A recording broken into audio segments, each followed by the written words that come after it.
Welcome back. So let's start with USA. In US, students after completing a 4-year undergraduate degree in any disciplines. Now see, the conditions are different for every country. In India, there has to be a 3-year or 5-year law degree from any university which is certified by the BCI, right? And in US, it is a 4-year undergraduate degree in any discipline, कोई भी discipline की. Write the law school admission test exam. That means they have to pass this exam. Thereafter, they can apply to a law school and enroll in a 3-year Juris Doctor program. The pedagogical method adopted in law school involves the case study and Socratic method. So, study pattern in the law schools involves the case study method, that is whatever be the precedents of the case or the previous landmark cases or particular federal court cases that will be studied to know that what are the applicable laws for a particular case, for a particular type situation, and what kind of judgment would be suitable for that matter, right? And Socratic method means Q&A or the questionnaire type method, that is like open ending questions would be asked by the teacher and students are set to study a particular case or study a particular law in advance as an homework, and then the next day they would come prepared and they have to answer the questions that is asked by the teacher. So that is the question answer method or open discussion type which is done, not this way that I am doing right now, that I am explaining line by line all such things. ऐसे नहीं होता है, question answer form में होता है. ये नहीं कि टीचर आएगी पूरा एक्सप्लेन करके जाएगी, बच्चे सुनेंगे, थोड़ा अगर उनसे पूछा कि आपका क्वेश्चन है तब वो डाउट्स पूछ रहे हैं, ऐसा नहीं है. बट उनकी स्टडी ही क्वेश्चन आंसर फॉर्म में होती है. Not see doubt resolution is different thing and educating in that manner is a different thing, right? Licensing requirements, each state. Now why each state? Because US is a culmination of 50 states who have come together and agreed to form a strong center, that is the central government or president government. So each state separately administers a mandatory bar exam. तो हर state का अपना अलग bar exam होता है. Typical first time passage rates are 72%, 50%, etc. Bar applicants must also satisfy the character and fitness requirements of the state. That means उनका character ऐसा होना चाहिए, उन्होंने कुछ offense ना करा हो moral turpitude का, right? या इतने साल की punishment वाला कुछ offense ना किया हो. That is कि उनका good character होना चाहिए, which is certified maybe by the school from which the person entails, और the principal of that school or the director of the educational institution जहाँ से उसने prior undergraduate degree ली है, right? क्योंकि इस एग्ज़ाम को लिखने से पहले वो किसी एनी डिसिप्लिन की लॉ डिग्री एनी डिसिप्लिन की डिग्री होगी ना उसके पास, तभी उसने लॉ एग्ज़ाम लिखा, पास किया और उसके बाद वो लॉ स्कूल में गया, राइट? तो अब अगर लाइसेंसिंग करना है एज अ लॉयर तो कैरेक्टर रिक्वायरमेंट्स फुलफ़िल करनी होगी. बैड कैरेक्टर का पर्सन वो लेंगे नहीं, क्योंकि अगर खुद बैड कैरेक्टर का है तो वो किसी इनोसेंट के लिए, मतलब as a moral policy it is thought, या ऐसा हम मान के चलते हैं कि अगर वो बंदा एक मॉरलिटी स्टैंडर्ड्स को मेंटेन नहीं करता या खुद उसके हाथ किसी क्राइम से है या खुद उसने किसी को मारा हुआ है, तो वो विक्टिम की भावना कैसे समझेगा? और केस तो उसको किसी भी साइड से मिल सकता है, हो सकता है उसको विक्टिम के साइड से लड़ना हो, है ना? तो उस सेंस में बातें हैं. That's why good character is important, because also legal profession is a noble profession, right? अगर you are not a person of good character, it is not certified by the people of the society in which you are living कि नहीं ये तो बड़ा ख़राब है, या ऐसे जो भी सर्टिफिकेशन की रिक्वायरमेंट्स है यूएस में. I have not studied USA law, so I don't know much about it. So whatever are the requirements, उस हिसाब से ही should be a person of good character, ताकि जो क्लाइंट्स है वो भी उस पर भरोसा कर सकें कि हाँ ये हमको जस्टिस करवा सकता है in the court of law. He will be better fighting my case and he would be getting me justice. Fitness requirements means physical and mental fitness. Most states also have mandatory or minimum continuing legal education requirements. CLE is professional education of lawyers that take place after they are admitted to the bar and entails minimum hourly commitments which lawyers must undertake in order to maintain their license. So minimum hourly commitment means इतने घंटे आपको काम करना है या commitment देना है, and you have to work on that commitment. Commitment can be towards a client, towards the court, or you can say the training sessions which are being conducted, if any, right? So the basic minimum commitments which are related to the profession and the education of lawyers. जब उनको बार में admit कर लिया जाता है उसके बाद एक प्रोफेशनल एजुकेशन, आप कह सकते हो ट्रेनिंग सॉर्ट ऑफ दी जाती है लॉयर्स को, जहाँ पे आर्ली कमिटमेंट उनका देना ज़रूरी है. और ये रूल हर स्टेट के लिए डिफरेंटली हर स्टेट ने अपने बनाए हुए हैं. All states require candidates to pass multi-state bar examination and multi-state professional responsibility examination. Some states also require passing of multi-state essay examination और multi-state performance test. Multi-state होगा तो वो किसी भी एक दूसरे के स्टेट में जो है प्रैक्टिस कर सकते हैं, इसीलिए ये दिया गया है. Otherwise, every state has its own set of rules. Foreign lawyers and practicing in US, law graduate need to meet all requirements including writing the bar examination of a particular state to be eligible to practice in that state. Foreign lawyers may appear for bar examination in USA, so they may sit to write the examination. However, laws from state to state vary in this matter. मतलब हर state के different laws हैं for the examinations, तो उसलिए foreign lawyers वहाँ पर बैठ सकते हैं या नहीं, वो एग्ज़ाम दे सकते हैं या नहीं, उसके भी रूल्स अलग हैं हर स्टेट के. Students who have completed an LLM may qualify to sit the bar exam in California, New Hampshire, New York, Virginia, North Carolina. Criteria for eligibility to take bar examination or to otherwise qualify for bar admission are set by each state's bar association. Her state का अपना bar association है, क्योंकि वो एक अपने आप में autonomous bodies हैं स्टेट्स, ठीक है. तो हर स्टेट का अपना बार एसोसिएशन है और वहाँ का जो कुछ क्राइटेरिया है, कुछ रूल्स रेगुलेशंस है, उनको क्वालिफाई करना या उनके रूल में जो एलिजिबिलिटी क्राइटेरिया दिया हुआ है उसको फुलफ़िल करना to get the admission or to sit in the examination, that is important. And those are set by the respective bar association of the state.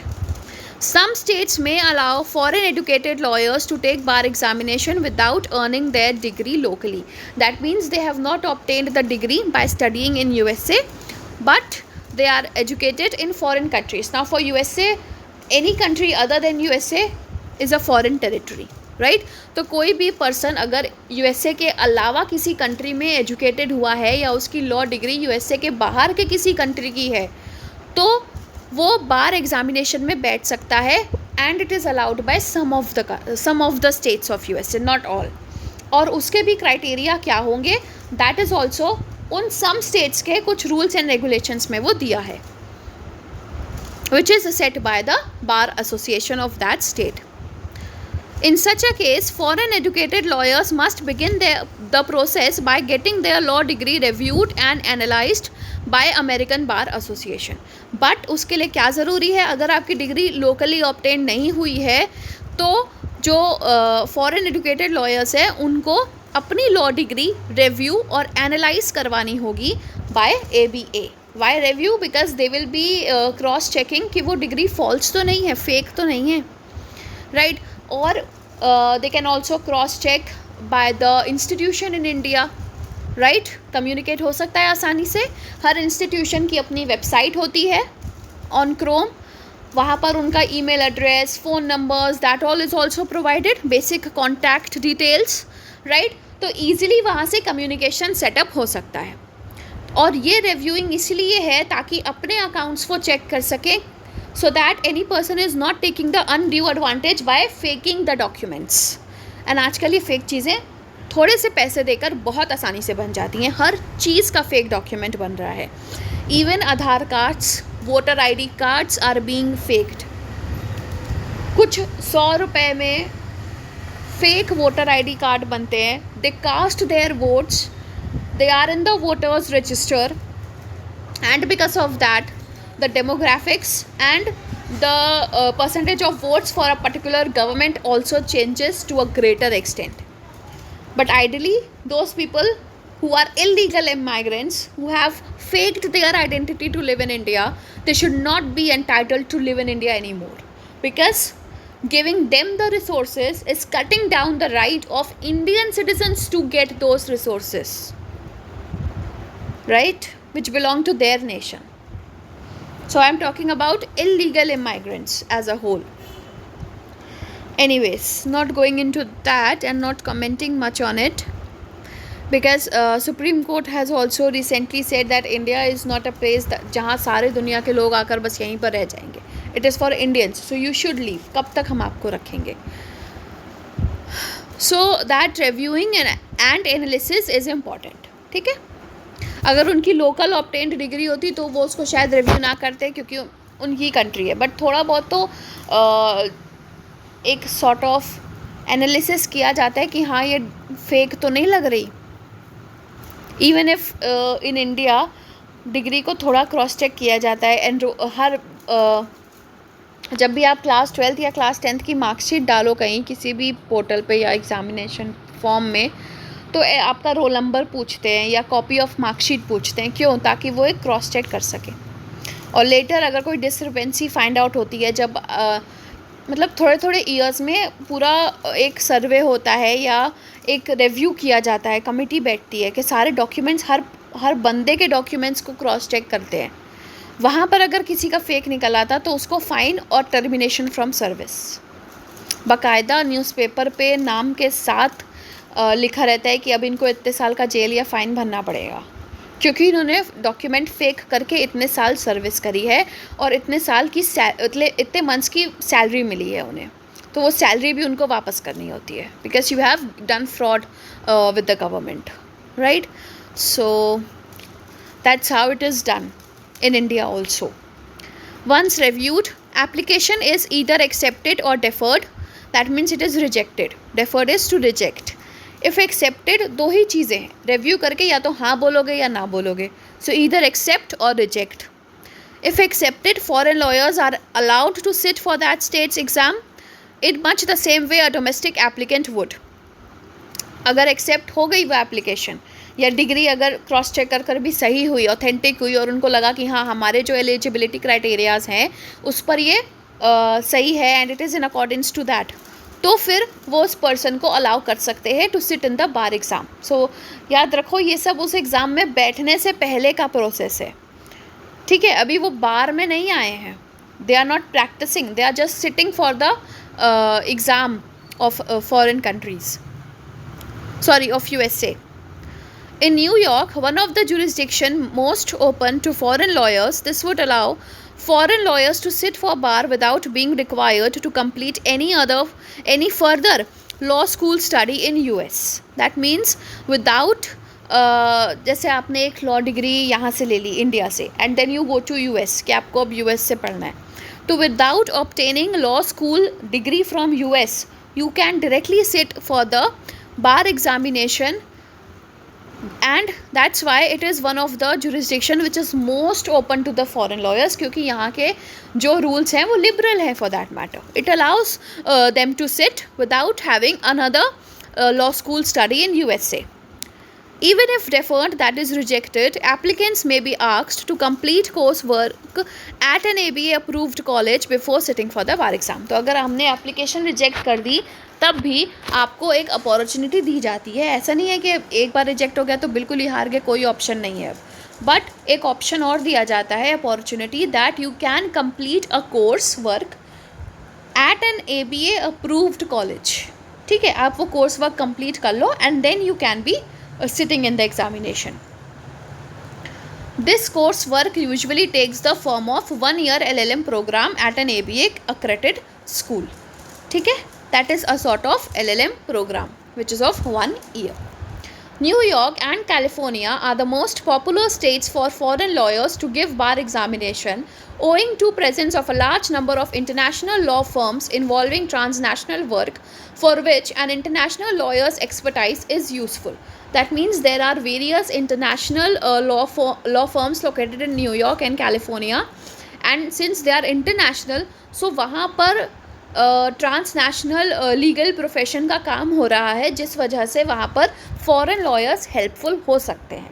International firm है, so that means वहाँ पर जो work हो रहा है that is USA and in connection with some other country, right. USA and some other country का combination होगा.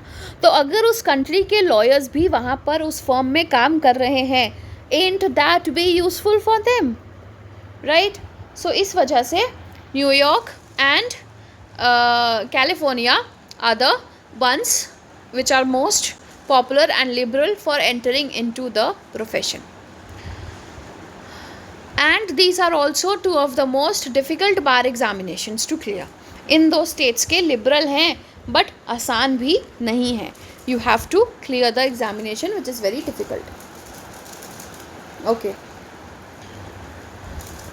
1 second. Foreign lawyers also take up work as foreign legal consultant. As in FLC, it is possible to advise on home country law and international law but not appear in court. So it is only for the advising jurisdiction, but you cannot appear in the court of law to practice. Okay, your practice would be to advise for the laws of the USA, that is home country law, and international law, that can be the private international law or public international law or the law of a particular country. FLCs are recognized in Alabama, Arizona, Connecticut, Columbia, Florida, Georgia, etc. California does not allow FLCs. American Bar Association at a federal level, ABA acts as a voluntary professional body. Voluntary means which is formed of its own. Government ने इसको नहीं बनाया, constitution ने इसको नहीं बनाया, but ये अपने आप से कुछ सेट ऑफ पीपल थे जो कि साथ आए हैं. Voluntary. For US lawyers, 4 lakh members, it is the largest voluntary professional body in the world and has a significant international profile. Members of legal profession in other countries can become international associates of ABA. Associates means you can say junior lawyers जो कि एक senior या owner of the firm के under में काम करते हैं, उनको एसोसिएट्स बोला जाता है, या जो रिसर्च वर्क में हेल्प करते हैं. Because legal profession requires a lot of research of the law points, of the interpretation of that particular legislation or statute or a particular provision in that legislation, या उस law से related कौन से cases आज तक court में की लड़े जा चुके हैं, या जो केसेस हैं वो किस स्टेज ऑफ ट्रायल पे हैं, उनका जजमेंट आ गया है या नहीं, जजमेंट आया है तो क्या जजमेंट दिया है. सो ये सारा रिसर्च करना पड़ता है, right. And if it is a country wide law, तो हर एक स्टेट में भी किसी हाई कोर्ट या डिस्ट्रिक्ट कोर्ट में उस लॉ के रिलेटेड कोई मैटर चल रहा होगा, राइट. तो it requires a lot of research and to read and read, है ना, क्योंकि हमें वो सारी चीज़ें पढ़नी है. कौन सा केस है, किस पार्टीज़ के बीच में है, उनकी सिचुएशन क्या है, क्या लैंडमार्क जजमेंट है, और क्या इस जजमेंट में कहा गया है, या कोर्ट का टेंडेंसी किस तरफ ज़्यादा है in majority of the judgments, right. So that all is research. तो वो एसोसिएट्स कर सकते हैं, और मेंबर्स ऑफ लीगल प्रोफेशन जो है of other countries, they can also become members of this ABA. 1878 founded, ABA supports legal profession with practical resources for legal professionals while improving administration of justice, accrediting law schools, establishing model ethical codes, and more. Ethical codes, I think I have told you that the basic standard of ethics or morals that are important for a lawyer to maintain as part of the noble profession that he has entered into, and to provide justice to his clients, also to help the administration of justice which is provided by the court of law as a whole, since lawyers are also the officials of court, okay. And it can also accredit law schools as the BCI does in India. Fine. Membership is open to lawyers, law students, others interested in law and legal profession. So lawyers, law students can be the members of this ABA. Also international lawyers. Its goals include serving members, improving profession, eliminating bias, enhancing diversity, advancing rule of law. So rule of law is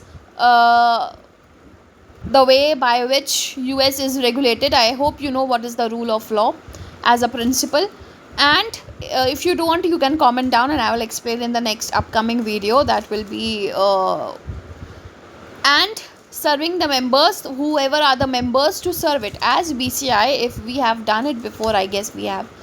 That BCI main purpose is to serve the members, the interest of the lawyers or professionals which are a part of it, right? क्योंकि वो lawyers की एक association है, तो उनके interest को serve करना उसका primary work है, right? To eliminate the bias. Bias basically gender, race, caste के grounds पर हो सकता है, तो उसको हटाना.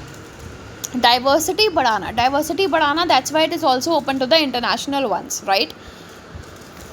Most important responsibility is creation and maintenance of a code of ethical standard. Model Code of Professional Responsibility 1969, Model Rules of Professional Conduct 1983 have been adopted in 49 states, DC and Virgin Islands. The only exception is California. ABA has been accrediting schools since 1923 and publishes the internationally reputed ABA Journal. Okay, so हर एक association का अपना general होता है जिसमें वो articles या उसके जो काम होते हैं वो पब्लिश करता है ऑन द वेबसाइट. क्वार्टरली और ईयरली मैगजीन्स भी निकालता है. Regulation of legal profession by state bar associations. Now ABA was at the national level, this is at the state level. Lawyers are regulated at state, not federal level, by the state bar or the highest court. So lawyers are regulated by the state bar at the state level. Bar associations in US are divided into two categories, unified and non-unified. In states with a unified bar, responsibilities of regulating lawyers, admission, discipline and so on with activities to support their members as a professional body lies with the State Bar Association.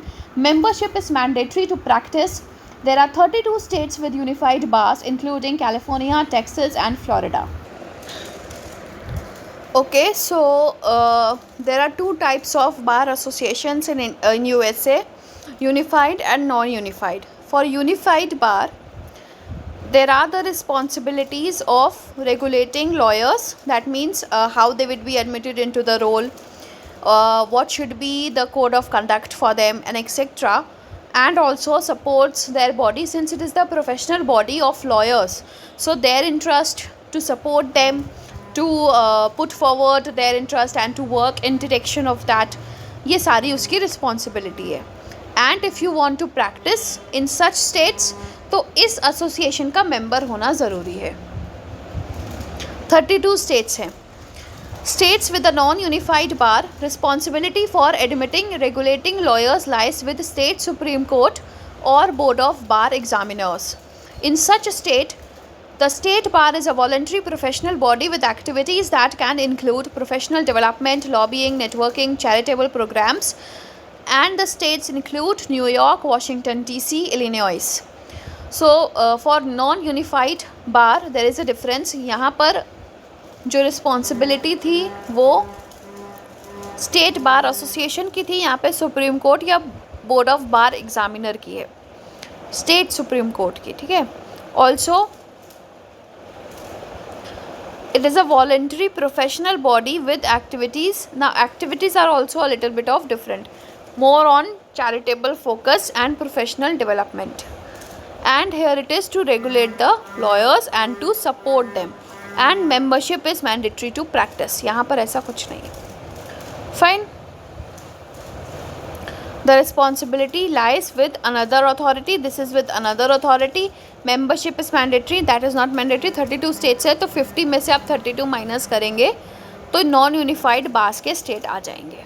ठीक है, 5050. Next UK we will be doing the next video. Thank you.